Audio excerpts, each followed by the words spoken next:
third graders to be in the position of being able to teach.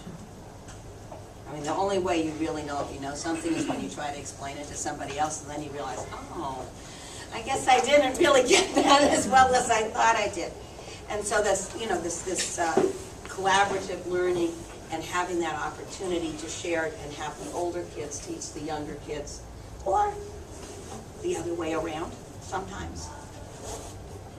It helps prepare them for the whole idea that there isn't the role of the teacher and the learner.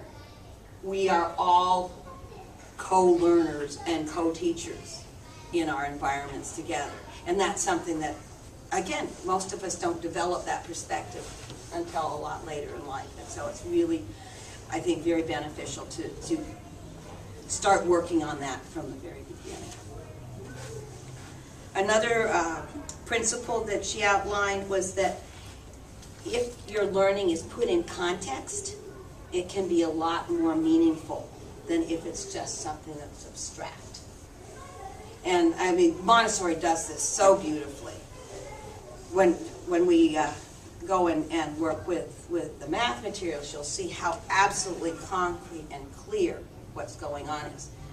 When I learned math, I learned to memorize what 1 and 1 was, or what 7 times 8 was, or what 27 divided by 3 was, and I memorized these things. And I really, they were just ways of manipulating, and you learn them. And I really had no, especially when it came to squaring and cubing, it wasn't until I came to Montessori and took my training that I realized when you put that little 3 by the top of a number that you were talking about a 3-dimensional object that was a cube. I hadn't gotten it. I mean, I'd gone through calculus, but I had just learned by rote what it was abstractly that you were supposed to do, and learned to do those manipulations and memorized how it worked. I didn't have any idea that I was describing something that was real. So everything in Montessori is in context, so that the children have something to relate it to that makes sense. And so their learning is deeper and connected. And they can then generalize from that specific experience rather than having to just hold it in that place. One of the things I think that's confusing to families, especially in my family, is when I'm explaining the stamp game, and your child is doing this multiplication work, but you watch them do it and it just looks like they're playing a game. You don't really understand what all these random colors and pieces are. But really what's happening is you're getting a representation of this math concept. So when you are adding 78 plus 75, and you just had to remember that, okay, you need to regroup and carry, your children are actually learning why. Oh, I have to put 10, I get 10 units and I can't have that, I have to carry it over, and they're able to see that material and manipulate it. So you start in first grade and there's a lot of me showing them, this is how you do it, and they kind of learn and they're getting the sense of it. But then as they move forward, when I give my third graders math presentations, it's much more of a dialogue. So we're going to start this way. What do you think we're going to do next? What makes sense? And then they're able to be part of that conversation. So you can tell that they're developing a stronger understanding of the math concepts because they can predict in what makes sense. The same thing you can see in grammar. The mat all the way down at the bottom is looking at parts of speech.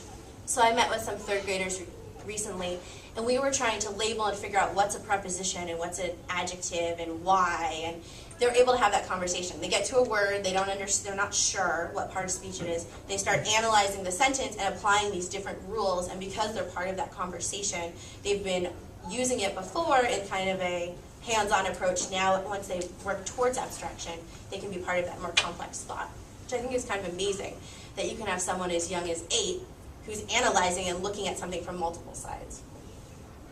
Again, the Montessori materials, most of them actually embody a concept. So when the child works with the material, they are able to absorb what that concept is.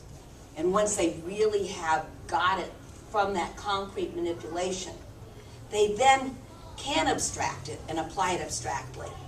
But it is real, and it's grounded in what's actually going on. And what we're saying right now, so it maybe sounds a little bit abstract, but when we show you the materials, I think it will bring it more to life for you as well. But in any case, the kids are going to be doing work within the context. It's not just going to be an abstract, rote memorization of information. The information is going to be surrounded by where it comes from and why we use it and how it relates to other things.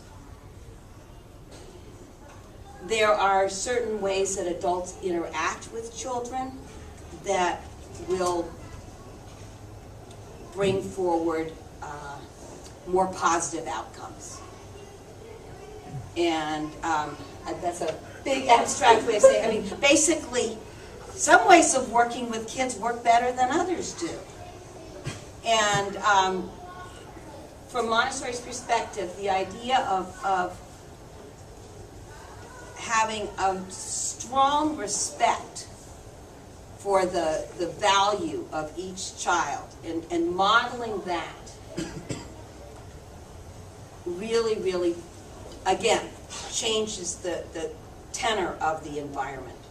When the adult, whatever is going on, whether it's positive, whether it's informative, whether it's having to deal with a situation that needs to be changed in some way, the adult is always respectful towards the child and always models that kind of human respect, no matter what the situation is.